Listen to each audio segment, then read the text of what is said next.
Y'all lost y'all last 10 games of the season. Y'all were 2-8. Carmelo Anthony wouldn't help that situation. Hell yeah, he would.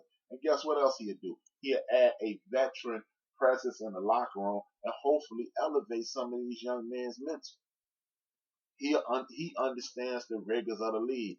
That's what's missing. Like y'all can call me conspiracy brother. Y'all can say, "Hey, Trap, you always go into the conspiracy." I get it. Everybody don't think the way I think, and again, that's why I love doing this because I want to hear your opinion and I want to hear your point of view. But my point of view is this: they want these young men to continue to struggle, so you'll be slaves to them because they these sports leagues have the actual casual fan believing that everybody in the National Basketball League, everybody in Major League Baseball, and everybody in the National Football League are millionaires and they live in, as my grandmother would say, the life of Riley, no worries. And that's just not the case. But when you got, like I've listened to the big homie Rick Mahorn, and he talked about how when guys will come into the league, he would take them and buy them suits.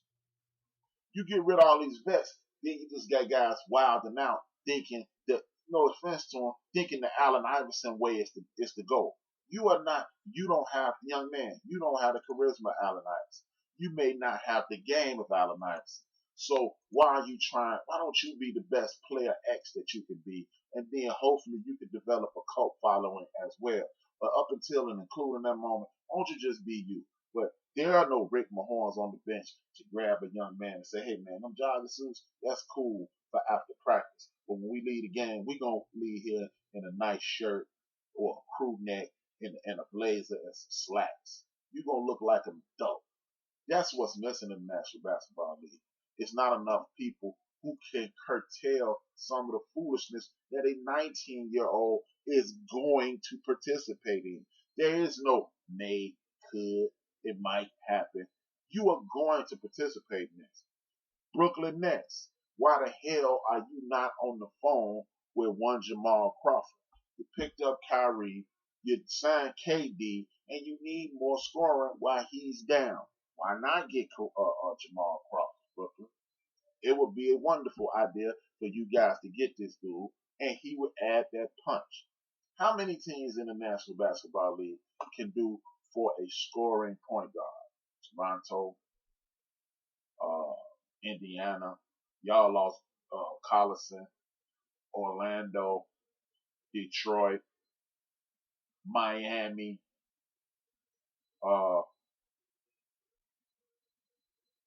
I'm just going through the list. I'm looking through this list. The Oklahoma City Thunder, the San Antonio Spurs, the Clippers.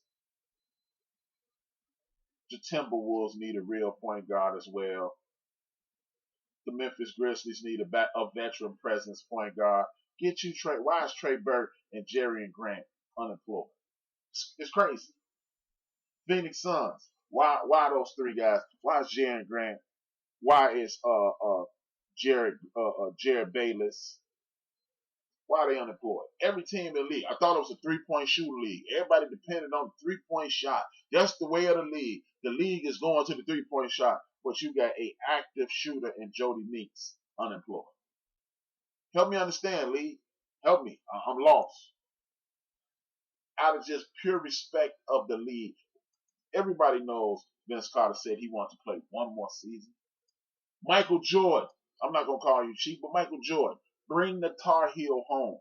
He's good for ticket sales. He's good for your locker room. Look the impact that he had on Trey Burke last year and the other young boys in there. This is what you need to do, Mike. He's a Tar Heel. He's a legend in the game. He's a Hall of Famer. He played his college ball in Carolina. Mike, how the hell is nobody in Charlotte saying, get Vince over here, man? He can help the young boy from Kentucky. He can help Rozier. He can help the draft picks from the other years. He'll bring a veteran presence. He'll bring an adulthood to my locker room. Why the hell is Vince Carter unemployed? Somebody help me, man. I mean, I'm only HRap B. I ain't the smartest dude out here. But I'm only HRap, man. Help me understand. You know, I never told y'all I was the smartest dude, but I'm damn sure not the stupidest guy either. Help me understand, people. Help me understand why this guy is unemployed. Another guy I'm looking at on my list Iman Shumpert. We need 3-and-D guys. Iman Shumpert wasn't healthy last year, but he is healthy now. I'm sure he's healthy now. Why the hell is Iman Shumpert unemployed? 6'7". I got the wonderful, the beautiful, the lovely Sabrina Looney.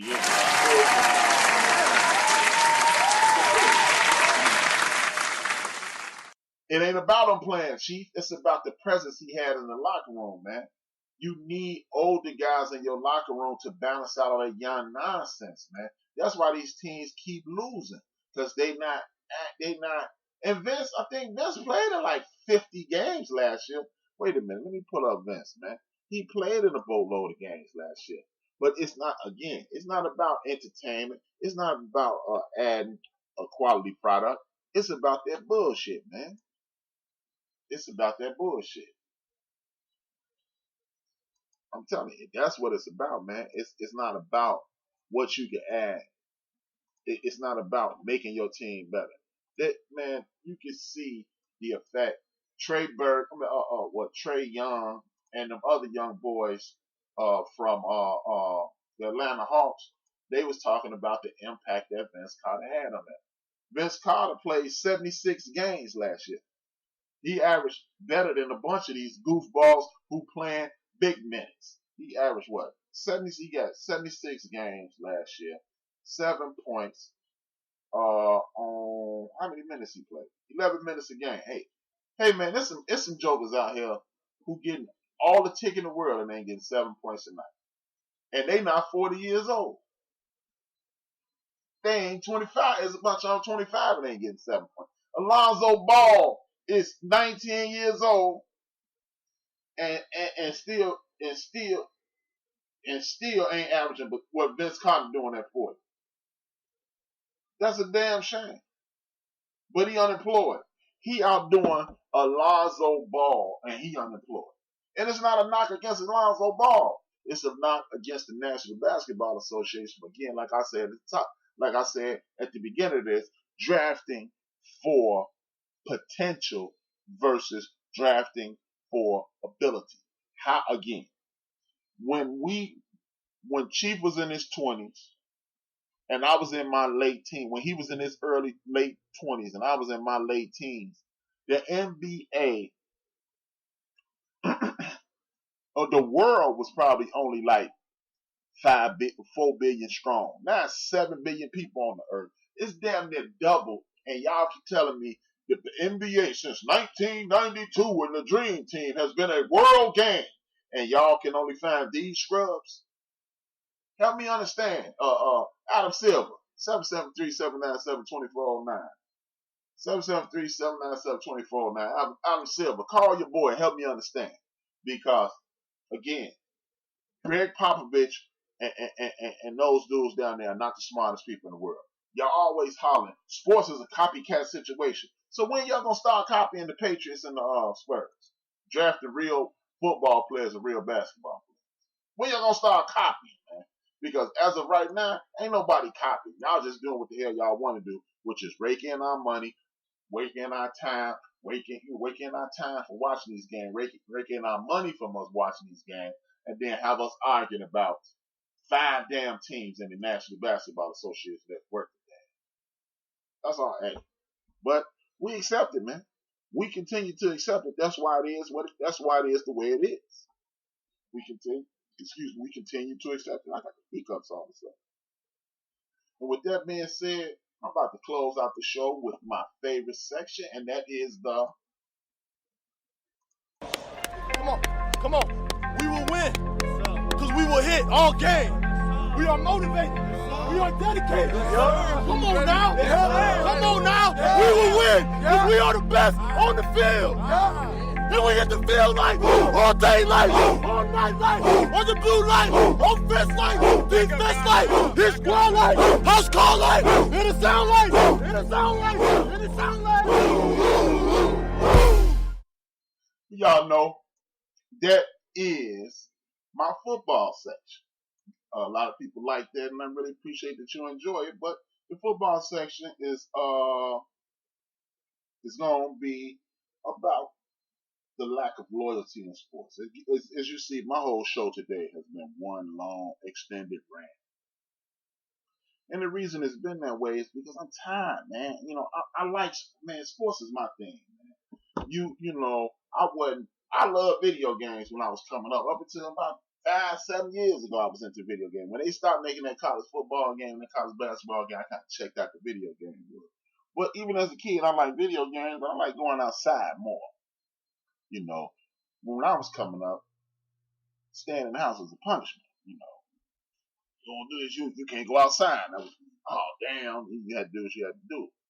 And that's when loyalty stopped when I was a kid. Because the National Football League, man, it is clear that they have an agenda, and it's to make some of these dudes look bad. With the assistance of some of these dudes, Tyreek Hill, Ezekiel Elliott, and others who not done what they were supposed to do in a humane fashion, and then you allow people to talk about you. If you do what you're supposed to do, then you don't give nobody anything to talk about.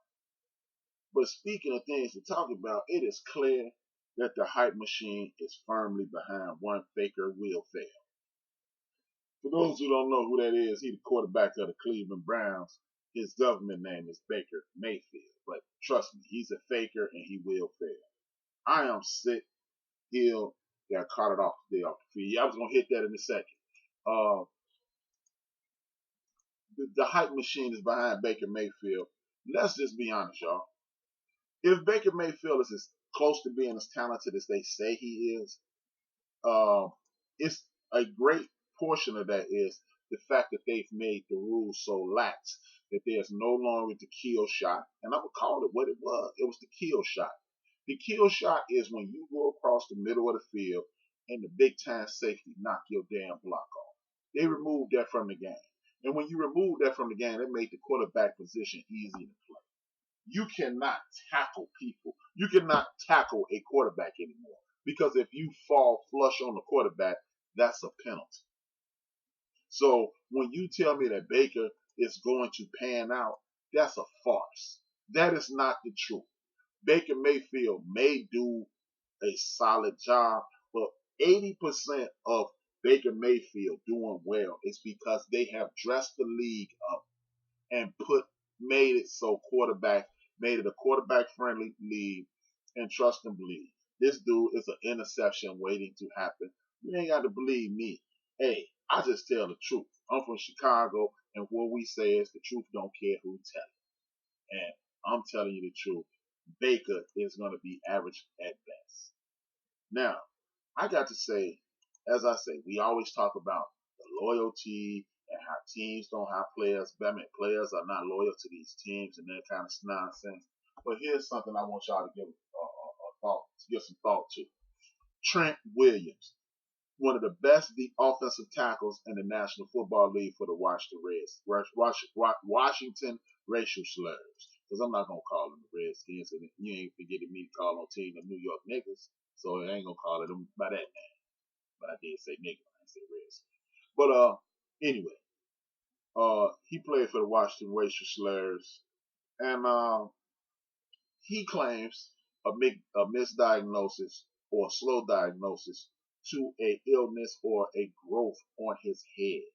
So he's saying, get me the hell out of Washington. See, another story that you ain't hearing a whole lot about. They're making you think that Trent is upset with the organization about money, things of that nature. Trent is upset with the medical facilities. Because Dan Snyder is charging you to go to minicamp. He's charging you for all these additional things and giving you so much access as a fan. And while you continue to put money in his pocket, but Trent Williams is arguing with the medical staff. See, this is why Kevin Durant Achilles is torn, and this is why a lot of players like Richard Dent played with a broken leg, and they told him he just had a bone bruise. He had a fractured leg. He had a bone bruise. And this is why the NFL is in court present. But they don't want to tell you that. They don't want to address the situation at hand. They want to get you to watching this nonsense. So I'm going to keep an eye on this Trent Williams story. But, hey, man, when your health is in jeopardy, big ups to you, Trent. Get the hell up out of there. And then I'll...